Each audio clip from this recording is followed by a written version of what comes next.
Hi everyone, and thanks for being with me. I find it a disgrace that Peter Dutton and the Liberal Party in general, and all of his colleagues in Parliament, with the exception of Rachel Archer, have decided that they are going to politicise the fabulous and exciting win that they had last weekend.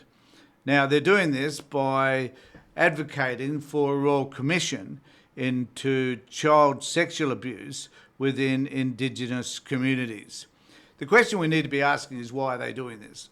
Well, their efforts are to focus on the deficiencies that they believe sit within the Indigenous community, without them taking any responsibility whatsoever for their lack of activity in this particular area over decades. And we must focus on the fact that they have done nothing to enhance Indigenous communities' well-being. In fact, the gap between Indigenous people and non-Indigenous people just seems to get wider. So why are they doing this? Well, because it's for them going to score some political points, not because they're interested in Indigenous affairs or Indigenous people, period. So what are they saying? They're saying that they want to have a Royal Commission. Why a Royal Commission at this particular point? Well, I guess that's because they think it's a winning strategy, but it isn't. Because most people would agree that having a Royal Commission is not a good thing.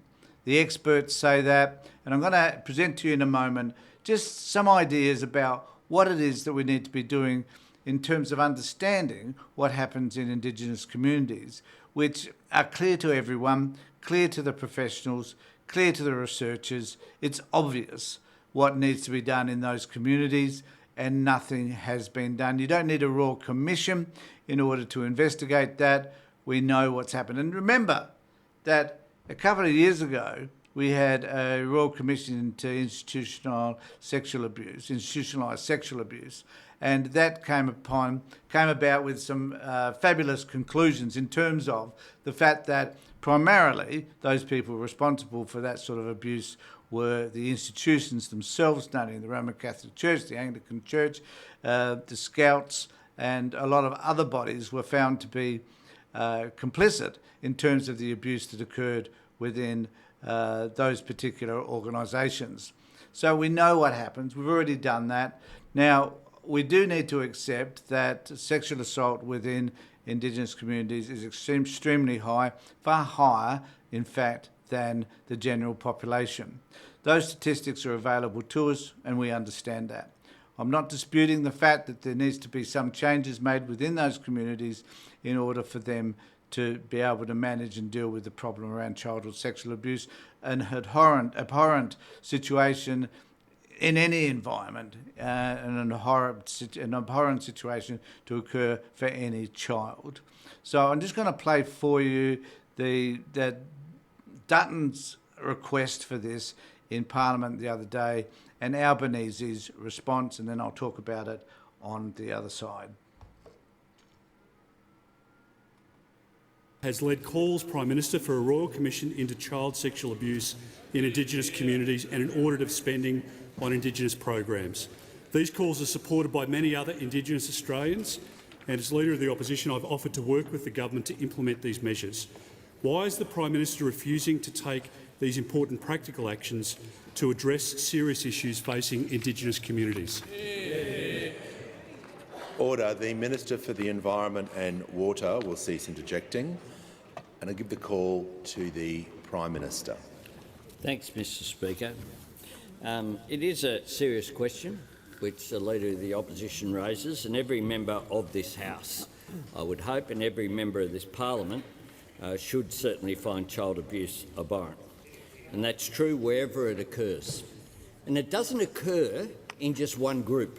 It doesn't occur in just one place. Tragically, it occurs on a very widespread basis, and we know actually that the statistics tell us that the highest prevalence is actually within families and within people that a child will know, tragically. Now, no one in this place is disputing the seriousness of this issue, but what we won't be doing is agreeing to stunts which are designed to whip up outrage somehow, as if this is a partisan issue. Now, one of the issues affecting children, of course, in Indigenous communities was the issue of the stolen generations, of which there was a Royal Commission.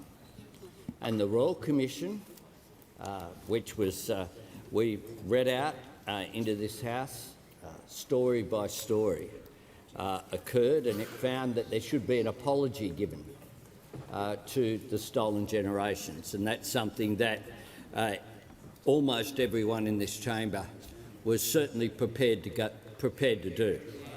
Everyone was prepared to do.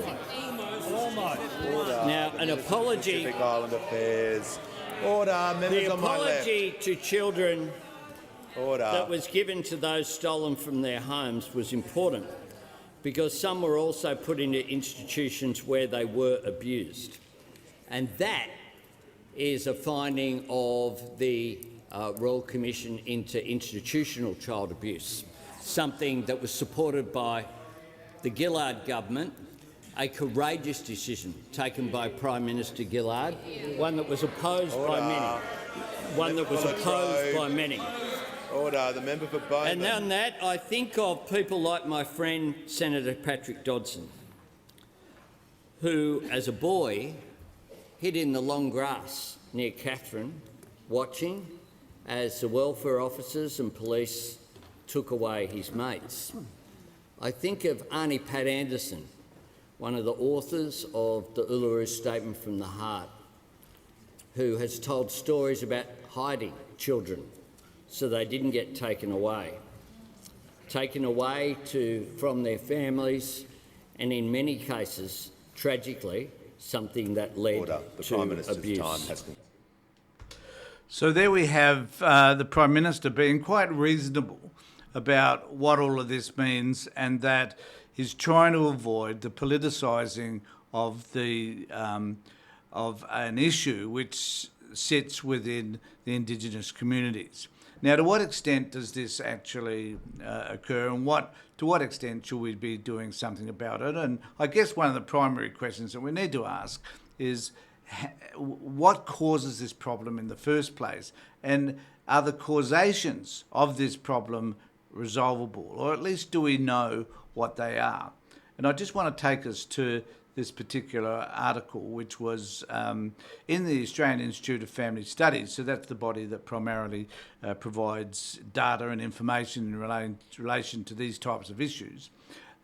So it says here that poverty, assimilation policies, intergenerational trauma and discrimination and forced removals have all contributed to the overrepresentation of Aboriginal and Torres Strait Islander children in care, as has lack of understanding of the cultural differences in child-rearing practices and family structure.